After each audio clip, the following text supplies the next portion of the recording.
Um, I'm going live now, and then I need to, I need to pause the YouTube play and then come back to the. Okay. Now we're live. Hi everyone, welcome to Wenjie Broadcasting. Today is October the 17th, 2024. I have a very special guest today, Scott Ritter. Scott is a former United Marine Intelligence Officer and a former UN Special Commission Weapons Inspector, right? And also he's the best commentator on geopolitics. And both me and Wei, my co-host, he's big fans. Hi, Scott. Welcome. Well, hello. Thanks for having me. How are you guys doing today? We're doing good. We're excited, just looking forward to this talk. I am too. And let me introduce Wei. He's my dear friend and he's my co-host. He lives in Russia. He has been living in Russia for over 30 years. So he has a in-depth knowledge about Russia and geopolitics too. Hi, Wei. Hi, I am big fan of Scott Ritter. I am feeling very lucky. Very lucky. Well, Wei told me he doesn't speak English, but I feel like he speaks better English than Yes, right now I'm very sorry. I didn't learn English before. Я думаю, что он говорит по-английски лучше, чем мои русский. Вау! Я могу с тобой говорить по-русски. Нет. Я не говорю. Я очень плохо. No. I said I think he speaks English better than I speak Russian, and he said that I speak Russian, but I don't. Well, I'll ask my friend to do the subtitle for me after this live stream. I have several things to ask Scott, but today, like this morning, I just saw an unconfirmed reports on the web and said, Hamas leader Sinwar was assassinated. So I wanted to ask Scott first about, like, even if this report is confirmed, is there any effects, on the situation of Middle East? I think we need to, when we evaluate information like this, let's assume that it's true, that Yahya Sinwar has in fact been killed. This isn't the first time that a leader of a resistance group, either Hamas, Hezbollah, has been killed by the Israelis.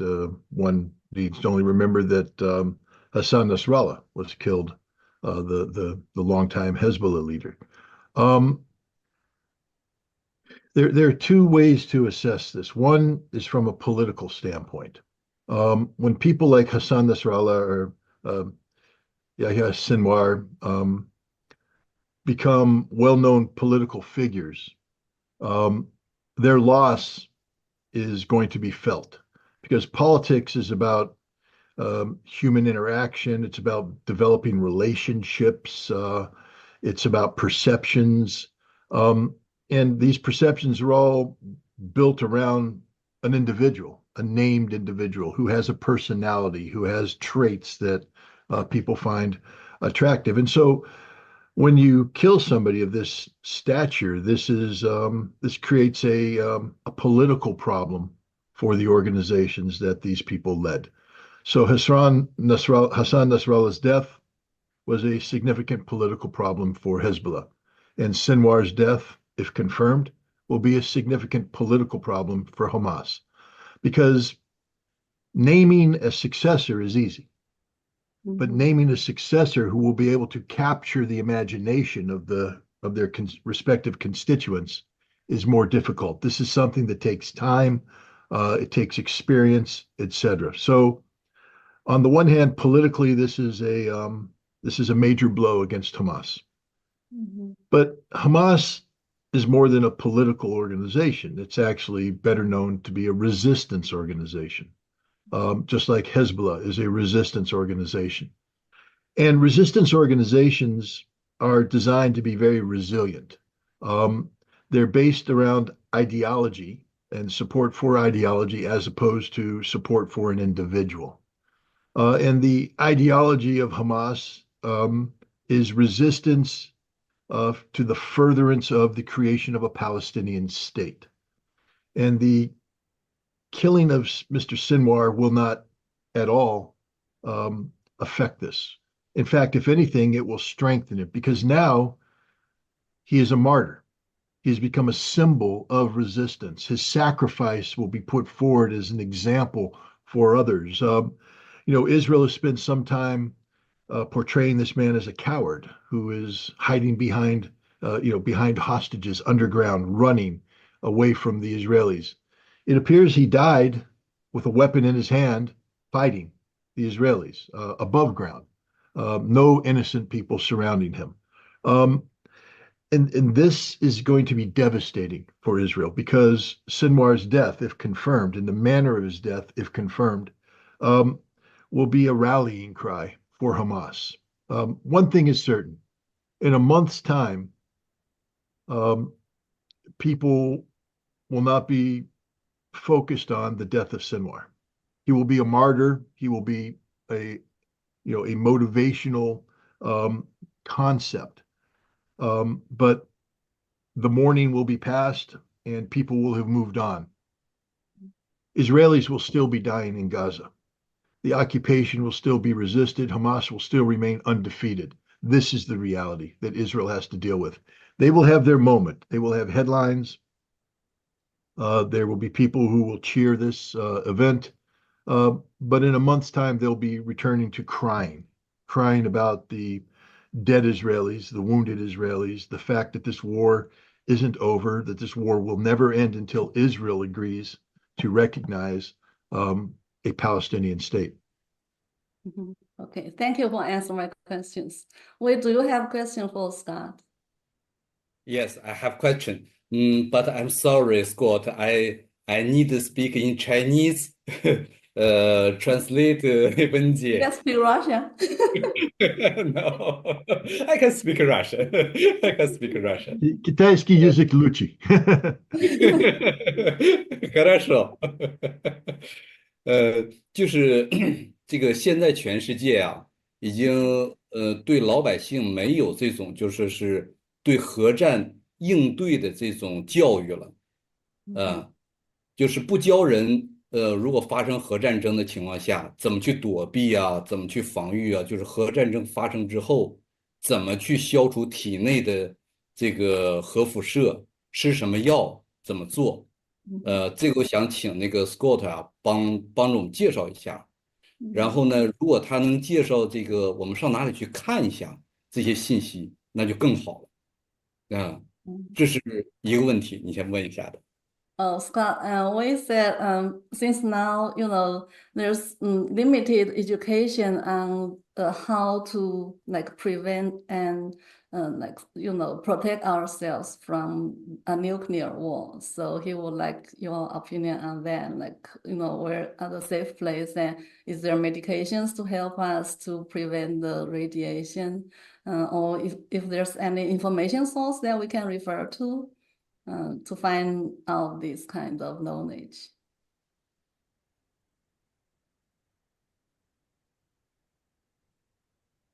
I have personal opinions on this, not professional opinions. And I don't want to insult anybody with my answer.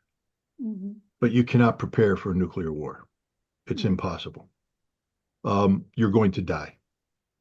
You'll either die immediately or you'll die eventually.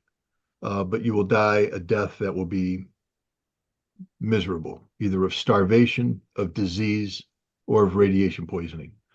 There are people who believe, for instance, that you should stock up on potassium iodine, Ki pills, that these pills will somehow protect you against the poison of radiation.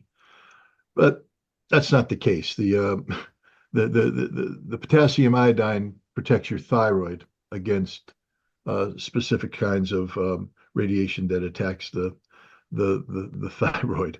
But it won't protect you from the radiation that comes from a nuclear attack. It may be useful if you live near a nuclear power plant, if you live near sources of radiation that are emitted over time. But the kinds of radiation that will be emitted during a nuclear attack, the method of exposure, these pills will have no value whatsoever. There's people who say stock up on water, stock up on potassium, on pedalite, so that you can recharge your electrolytes. That's fine. But unless you have an infinite amount of water, nuclear winter and the radiation is going to last for thousands of years. Nuclear winter is going to last 6 to 10 years. You're not going to make it. You're going to die. So it doesn't matter. So rather than focusing on how to survive a nuclear war, I would encourage everybody to focus on preventing a nuclear war. That is where you make your money. That is where you can have results that are meaningful. Because once there's a nuclear conflict, it's too late. A general nuclear war between the United States and Russia, a general nuclear war between the United States and China, will kill hundreds of millions, if not billions, of people immediately. And then almost everybody else is going to die a lingering death. We should focus on this reality. You see, the concept of preparing to survive a nuclear war creates the notion of hope. I could survive this. Maybe it won't be as bad as everybody says it will be. There will be life after nuclear war. No, there won't. You won't survive it. Your death will be horrible, and there will be no life after nuclear war. And once you accept this reality, then you realize that you must fight now for your life, that you must struggle now to prevent a nuclear war by holding your officials accountable for what is done, to make sure that they understand that you view your life as precious, not to be bartered away in a game of geopolitical chess. That's my take on it.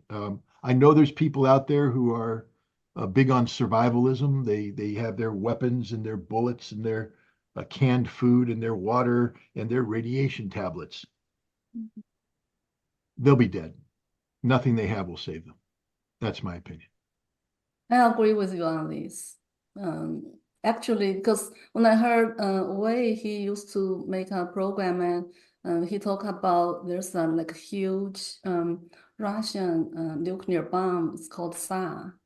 Yeah. It's like 1,500 times, than the big boy. Like it's a very powerful weapon, and I don't think anyone will survive that. When a nuclear bomb, let's talk about what we call city killers, 1 megaton bomb. Mm-hmm. When it explodes at a temperature that's hotter than the sun.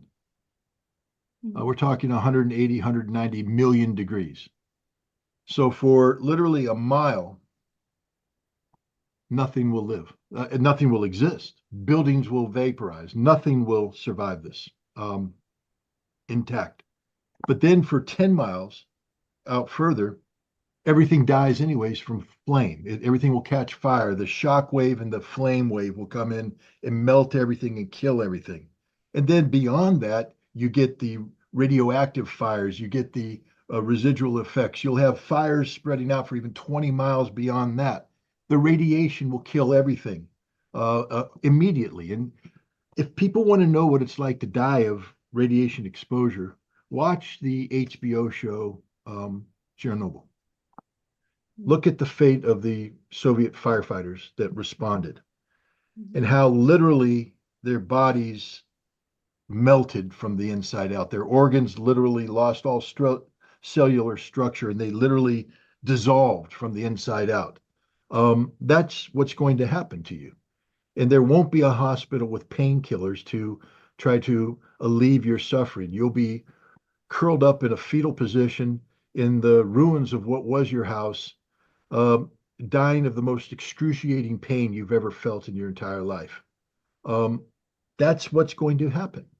And maybe you'll have the chance to watch your children die that way, and your wife die, and the people you love die before you die.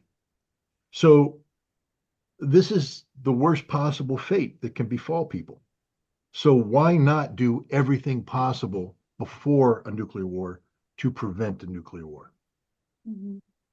Do you have any suggestion like how to prevent, like for us normal people can help this, to prevent a nuclear war? By making it one of your top priorities in life. I mean, let's just be honest and reflect on, how we live and what we prioritize, the things we give priority to. Mm-hmm. If I told you, for instance, if I told somebody that you have a disease that's going to kill you, but you can extend your life by changing the way you eat, by exercising, by taking better care of yourself. You'd be amazed how people suddenly find the time to go to the gym, how people find the time to go for walks, how they find the time to pay closer attention to what they eat, to prepare foods at home, etc. We are willing to make adjustments in our life to deal with things that we deem to be existential, to impact our quality of life, etc. Nuclear war will kill you in the most horrible way possible. Why aren't you adjusting your life to prevent nuclear war? So the first thing you have to do is acknowledge that this is one of your top priorities. Now what you do is you find other people and you get them to acknowledge it as well. What you're doing is building a constituency of people who are concerned about an issue. And in the United States, such constituencies have political power because we vote. And what we can do is insist that the people who want our vote adopt policies that meet our priorities. There's a reason why the Second Amendment is such a big issue, because there's so many Americans who say this is a big issue for me. There's a reason why abortion is such a big issue politically. There's so many Americans who believe that this is an important issue. And I'm not saying one way or the other, because on Second Amendment, there are people who want more gun control. There's people who don't want any gun control. Each one of them has said, this is an important issue for me. I'm going to make this politically viable by throwing my weight behind it and getting other people to do so well. The same thing with abortion, the same thing with immigration. These are important issues that every politician is talking about. Why? Because that's where the votes are. How many people have you heard talk about nuclear war in this last election? Donald Trump mentions it briefly. But Kamala Harris, no. Jill Stein, a little bit. But of the two major candidates, they spend more time talking about gun control, abortion, and immigration, about the economy, than they do about preventing a nuclear war. Gun control, abortion, immigration, the economy, these are all important issues, but none of them are going to result in the world being destroyed in the next 6 months. A nuclear war can end the world today. It takes 72 minutes from start to finish for the world to end. 72 minutes. And so what we need to do is say, this is the existential issue of our time. It's the most important issue out there. And therefore, I being the individual, am going to do what I can to make sure that we work to prevent nuclear war. We get engaged in policies. There's a lot of people out there who support Ukraine in this conflict here in the United States without understanding why they support Ukraine. They say, I support Ukraine because Vladimir Putin's bad. But they don't know anything about Vladimir Putin. They don't know anything about Russia, and they don't make any effort to learn anything about Vladimir Putin or Russia. They just accept at face value this notion, and they support Ukraine without understanding that supporting Ukraine is a poison pill. It's a suicide pill, because if we take our support of Ukraine to the bitter end, it means that we will have to fight Russia. And if we fight Russia, this is an existential struggle that will end in a nuclear war. Do we want to commit national suicide? Do we want to sacrifice our families for Ukraine? That's a fundamental question. And when you ask it that way, most Americans will say, no, we don't. Then what are you doing to ensure that this Ukrainian conflict doesn't become an existential conflict between the United States and Russia? And we can ask similar questions about other issues. We have to empower ourselves with knowledge and information. We have to become better informed about the world we live in so that we can better hold to account the people whom we elect to higher office. If we are ignorant about Russia, then the people we elect don't have to try very hard to confuse us about Russia, because we will believe anything they tell us about Russia. But if we've empowered ourselves with knowledge and information, we can push back with facts. And then if they don't respond adequately, we can vote them out of office. There's a big election coming up on November 5th. This is the chance for Americans to make their voices heard, to say, we will not accept the status quo. We will not accept business as usual, because the status quo and business as usual is leading us towards nuclear war.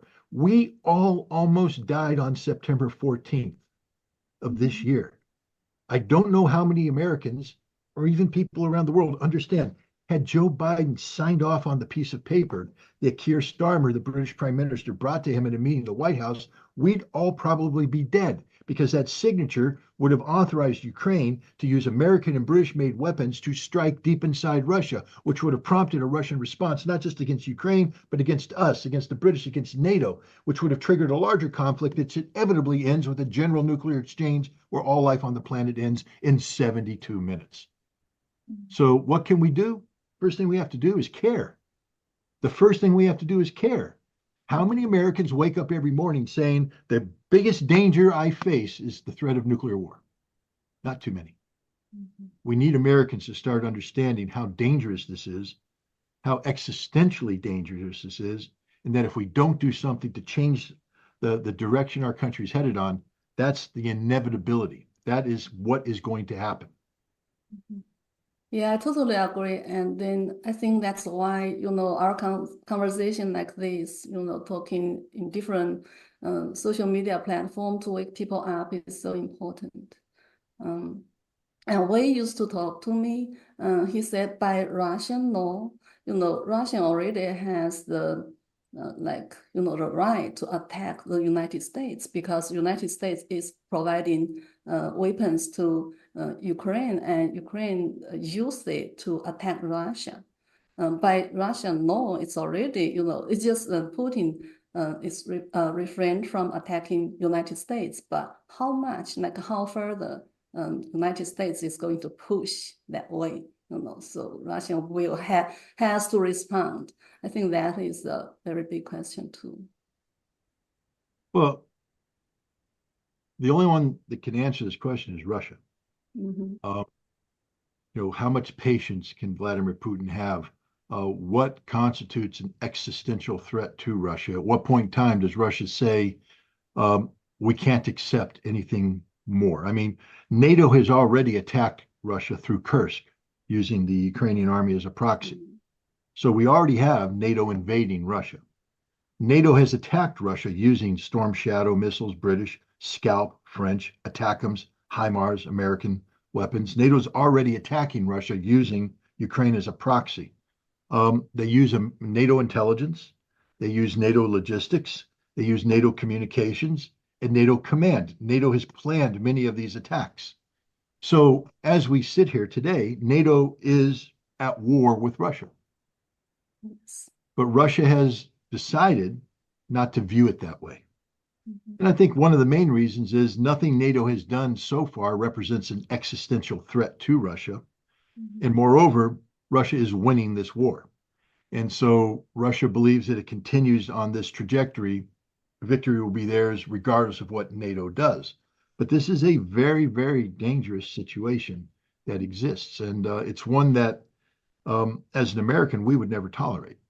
We would never tolerate Russia coming to Mexico and empowering the drug cartels to launch attacks against the United States using Russian weapons. We would never tolerate this. Why does Russia tolerate it? Because they have a better desire to live in peace with the rest of the world than we do. Russia's first option is never war. War is always the last option. But we misinterpret this as weakness. And so the more Russia shows tolerance, the more we think Russia is weak and that they're bluffing. And this is where Russophobia becomes such a big problem. The ignorance of Americans about Russia and the unwillingness to learn about Russia because we are told that Russia is bad, that Putin is bad. The more Americans learn about Russia, the deeper the understanding they will have about the reality of Russia, and the more they'll recognize the flaws in American policy. But it's difficult to learn about Russia when the very process of asking questions or traveling there is attacked by the government, in some cases criminalized by the government. And so we remain ignorant. From ignorance comes fear, fear of the unknown, fear of that which you don't understand. And fear is exploited by political leaders to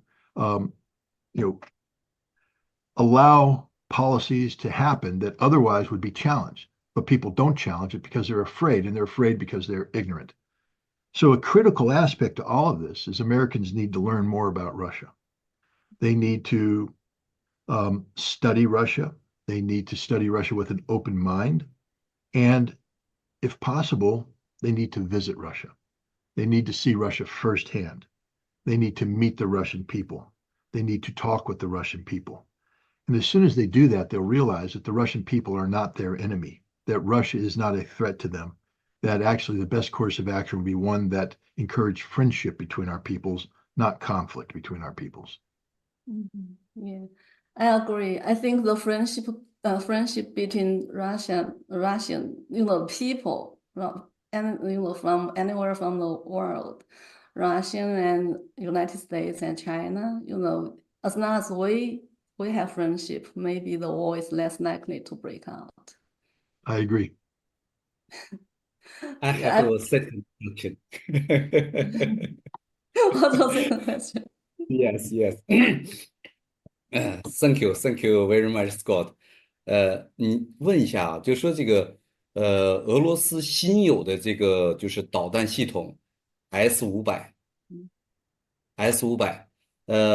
这个 Scott 他作为专家，他评估这个 S-500在如果核战争发生，它会有两次导弹攻击。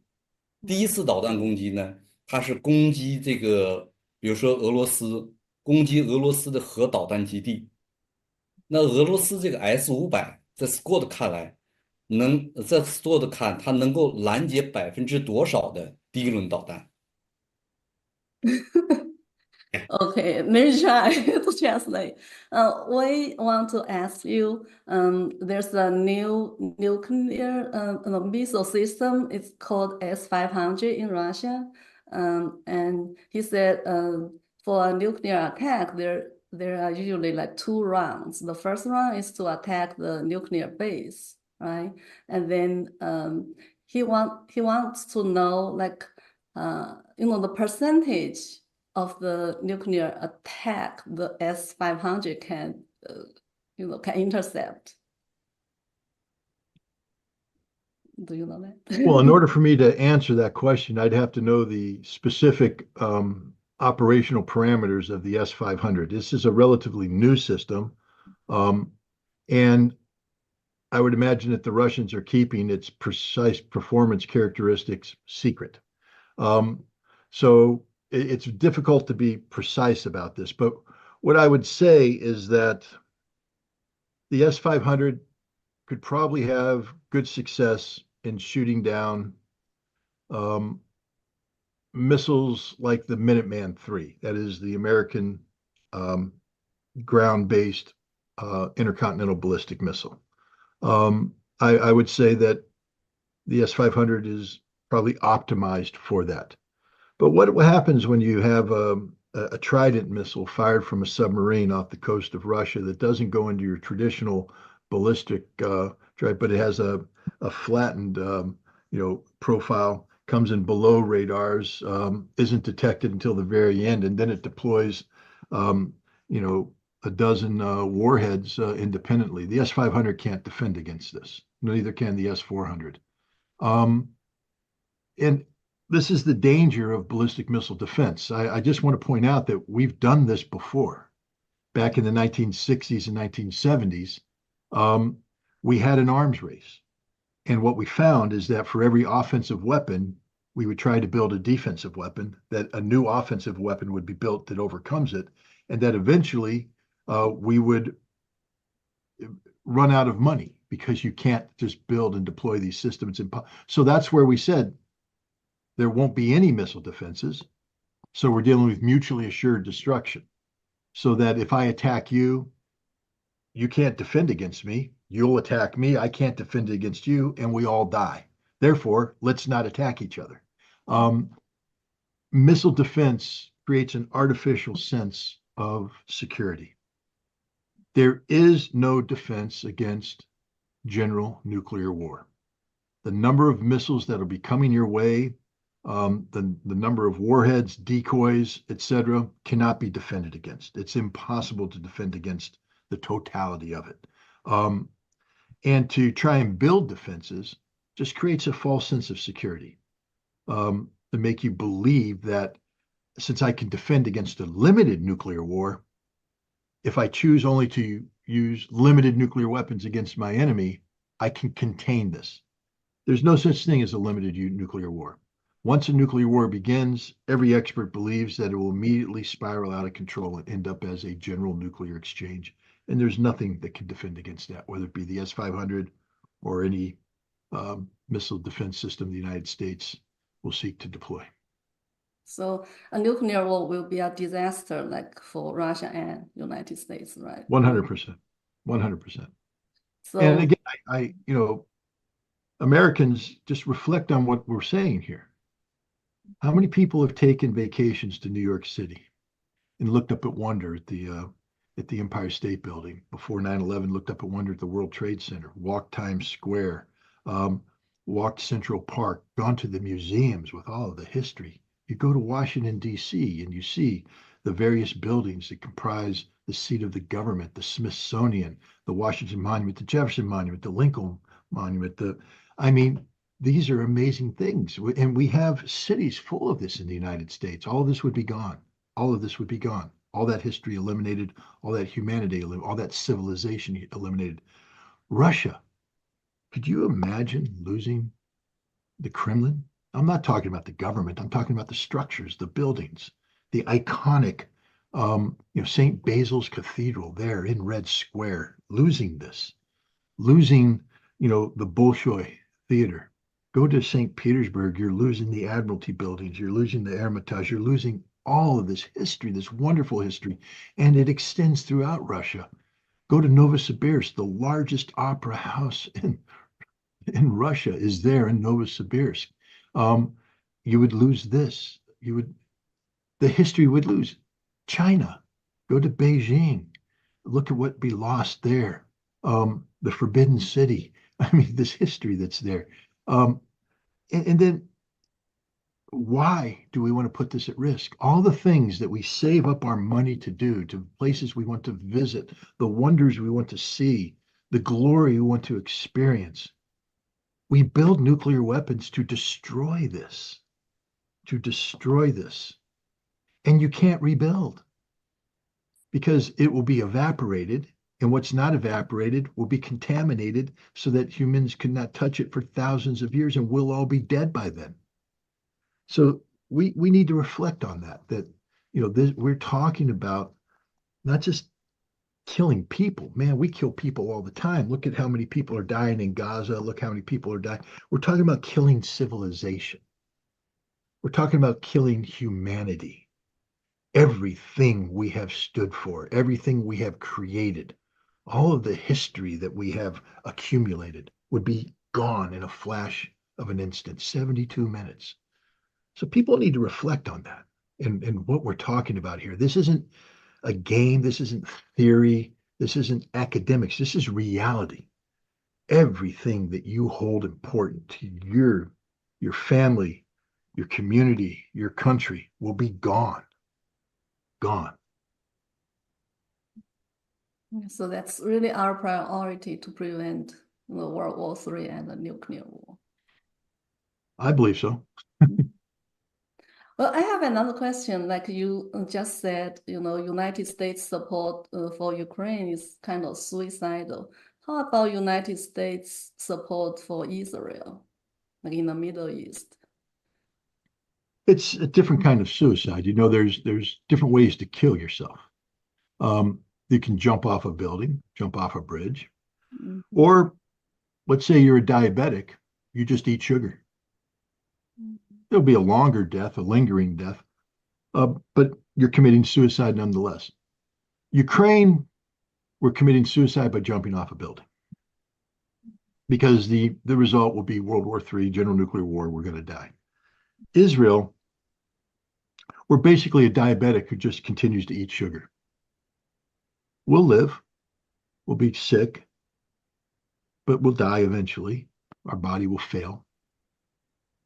Israel is a poison to America and a poison to the world. Now, some people might be very insulted by this, but what else do you call a nation that literally defines itself as an apartheid state? A nation that's the fundamental premise is we are the chosen one, that we get to do what we do when we want to do it, how we want to do it, because God has chosen us to do it. They have no problem, no compunction, they have no problem with stealing the land of the Palestinians, with killing the Palestinians, with evicting them. Why? Because again, their religion teaches them that the Palestinians are human animals, less than humans. Therefore, their life doesn't count as much as a Jewish life. But you are a human animal to the Israelis. I am a human animal to the Israelis.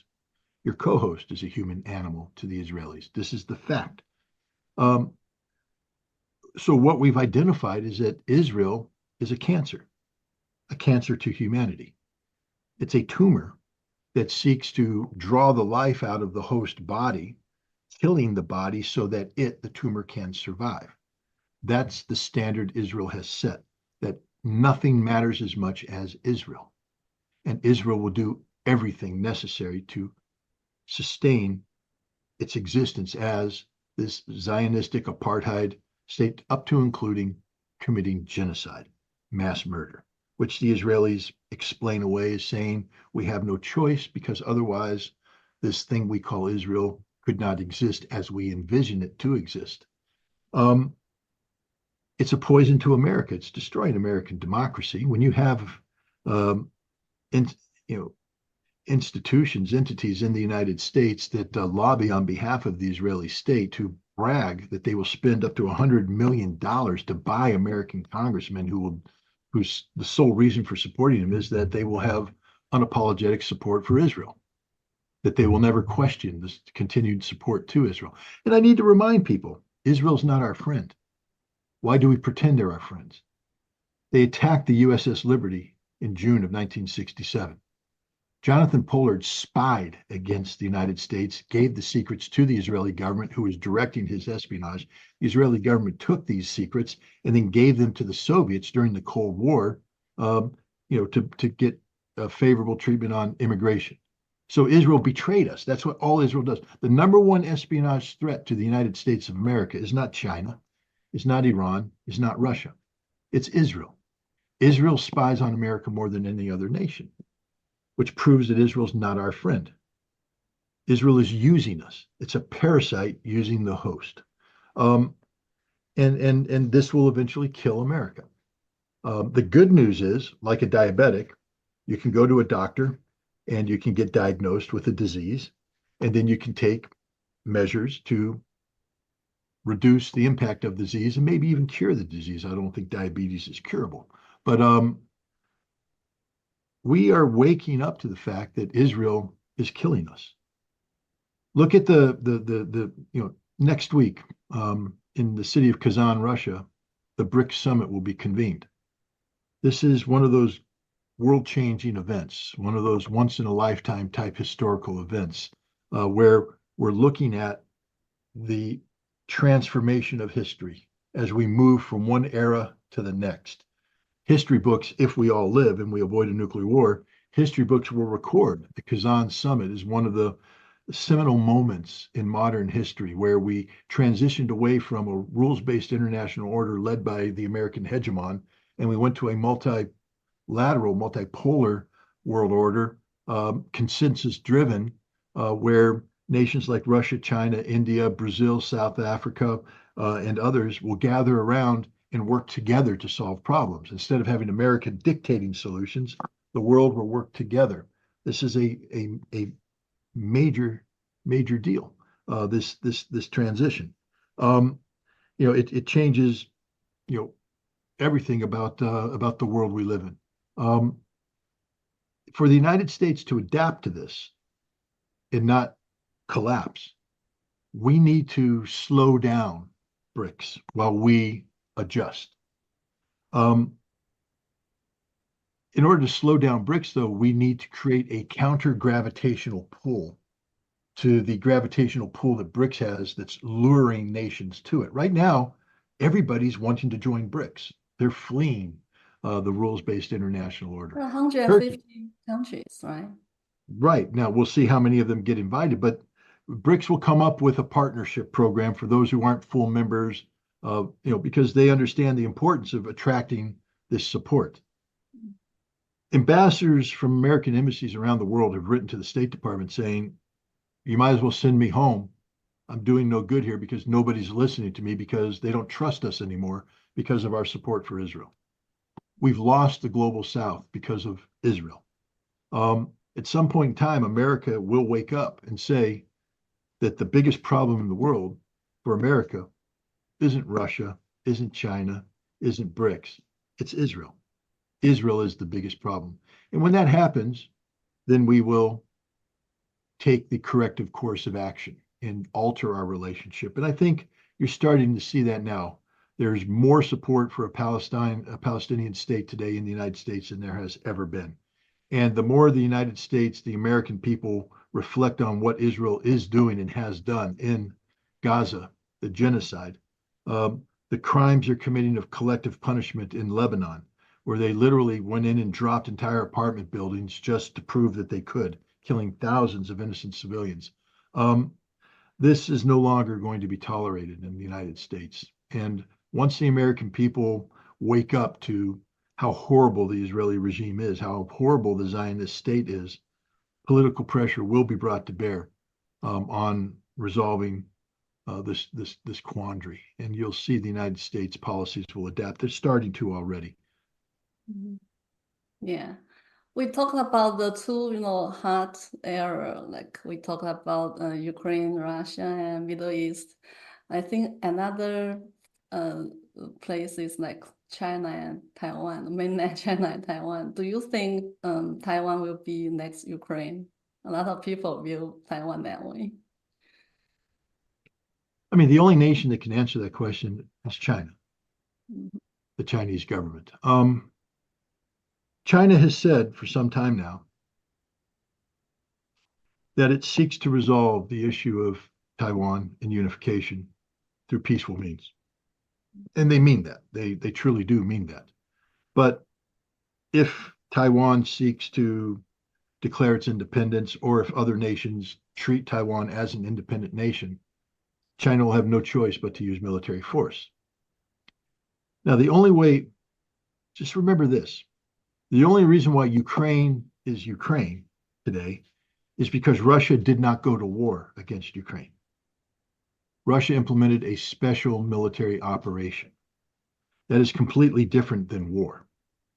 If Russia went to war against Ukraine, Zelensky would be dead, the parliament would be destroyed, there would be no Ukrainian government, there would be no Ukrainian infrastructure, and the Russians would have come in and slaughtered the Ukrainian military in acts of violence that would have also killed tens of thousands of Ukrainian civilians. That's war. If you take a look at modern history, large-scale ground combat in a modern nation state generally results in a 1-to-1 casualty ratio. That is, for every dead combatant, there's a dead civilian. Right now in Ukraine, some estimates hold that the Ukrainians have suffered up to 700,000 dead soldiers. The Russians are estimated to have suffered around 100,000 dead soldiers. That's 800,000 dead people. How many civilians have been killed in Ukraine? And the number is in the low tens of thousands. So we already see that this is not a war, because if this was a war, you'd have 800,000 dead civilians, because that's what war does to civilians. Russia didn't go to war against Ukraine. Russia still is not at war against Ukraine. And this is why this conflict has dragged on. I think the big lesson for China is that if you're going to use military force to resolve the Taiwan issue, that you come in with overwhelming force up front, and you come in as violently as possible, that you make this war as short as possible. And I believe that's what China is going to do. I don't think China is going to blockade Taiwan for any length of time, because that sets up a potential existential struggle with the United States that could go nuclear. What China will do is make the Taiwan problem disappear in a matter of days. I believe that they have the ability to overwhelm Taiwan's missile defense systems, that they can, I apologize for my dogs, but I've got, I think, a UPS delivery victory. Yeah, I have a dog too, like he always bark. Yeah, but again, this is a question for China, but if I were Chinese generals, if I were advising them, I would say that we go in violently, we destroy leadership targets, we destroy military targets, we destroy critical infrastructure targets, we prevent Taiwan from being able to survive, and that we flood the system with as many men as possible, and we overrun this island, and we take this island so that in less than a week's time, we turn to the United States and say it's over. There is no more Taiwan. There's nothing for you to defend. We own it all. This will kill a lot of people up front. But the number of dead that we suffer in a campaign like this is nothing compared to what happened in Ukraine. And the level of violence is nothing compared to what happened. Taiwan can survive a short, violent war with China, meaning that China will absorb a nation that will be relatively easy to rebuild. But if Taiwan goes through a 2-year war like Ukraine, there will be nothing left of Taiwan. China might not even want Taiwan after that, because it'll be totally destroyed. So my feeling is that China won't allow a Taiwan conflict to drag on. The longer that conflict goes, the more China plays to the strengths of the United States and its allies. The shorter the conflict is, the more China confronts the United States with a fait accompli. And I think China has the military capabilities to make this a very short but very violent war. Don't let them listen to you. I mean, don't let them hear to like your advice. Well, very insightful comments. Wait, do you have other questions to Scott? I want to talk to Scott because I know the last time, because Scott have some something to upside. So I wanted to speak talk to Scott. Please remember, you have very, very big life from Russian people. I live in Russia over 30 years. I know no one American person have so much life from Russian more than you. Well, thank you very much. What I can say in return is that I will do my best to return the love. I'm an American. I love my country. This is my country. This is the country I will die for.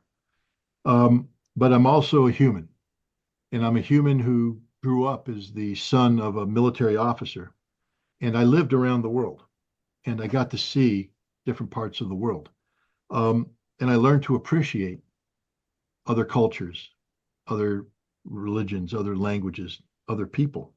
For a long time, in my young adulthood, I viewed the Russians as my enemies. And I actually trained to go to war against Russia.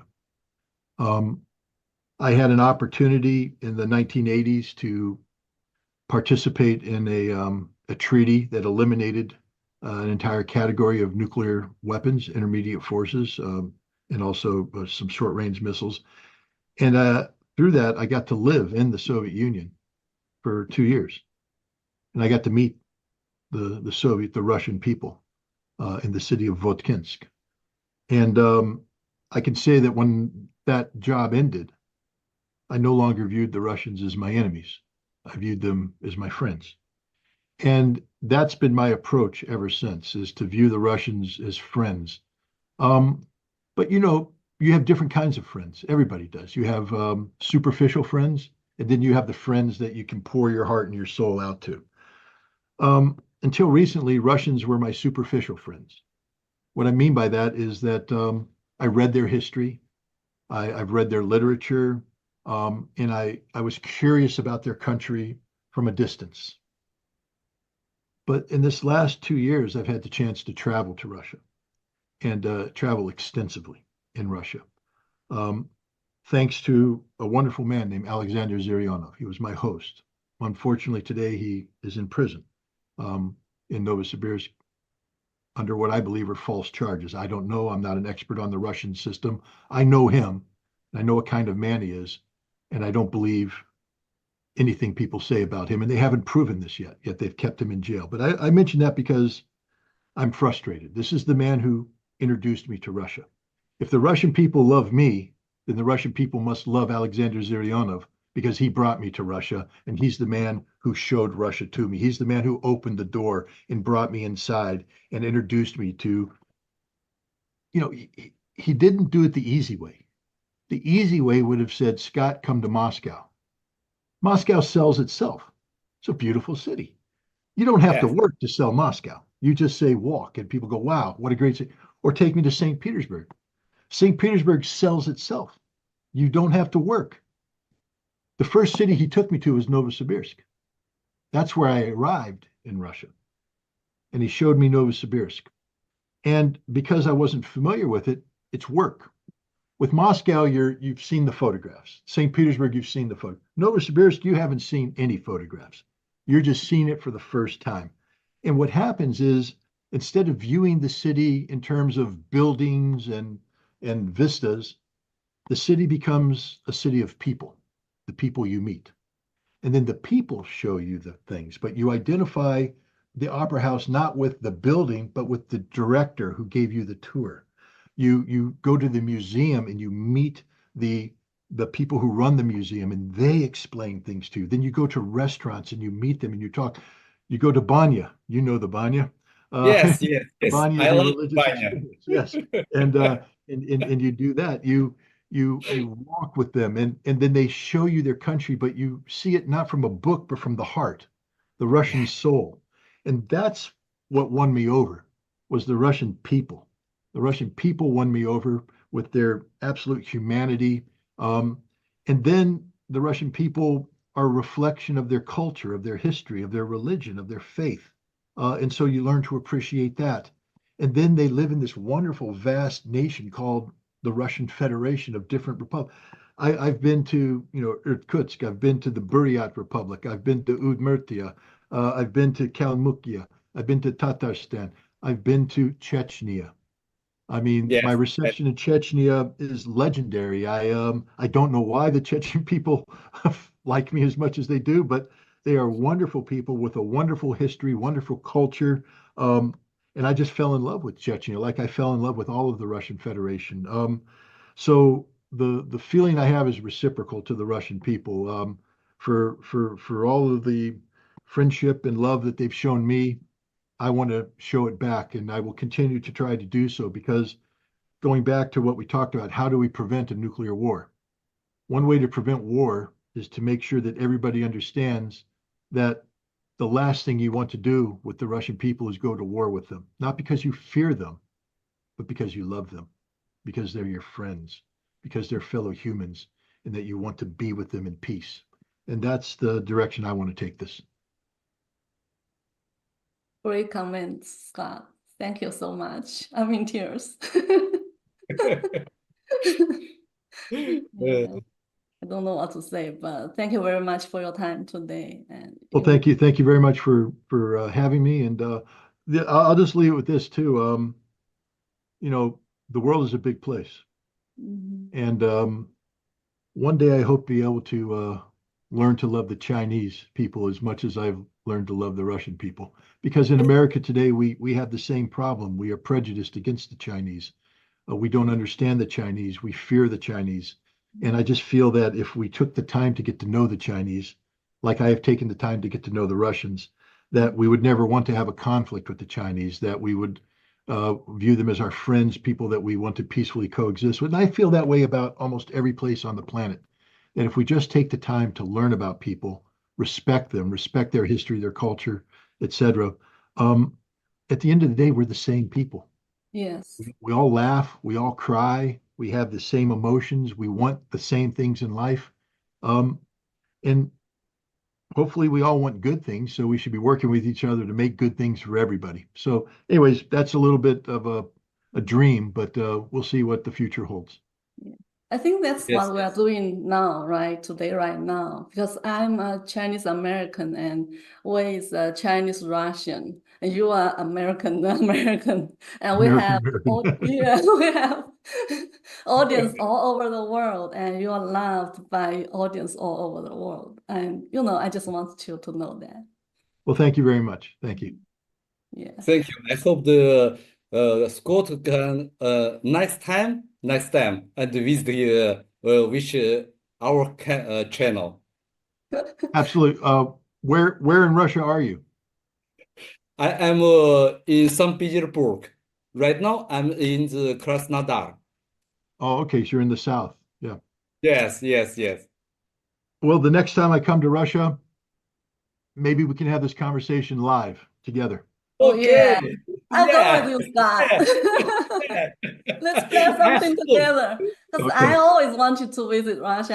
I even asked Ryan, one of your hosts, how to go there, how to get a visa to Russia. So. Well, it's not impossible. So let's see what the future holds. Yeah, let's look forward to it. Thank you very much for. Thank you very much for inviting me. It's an honor and privilege, and I hope to be able to speak to you again.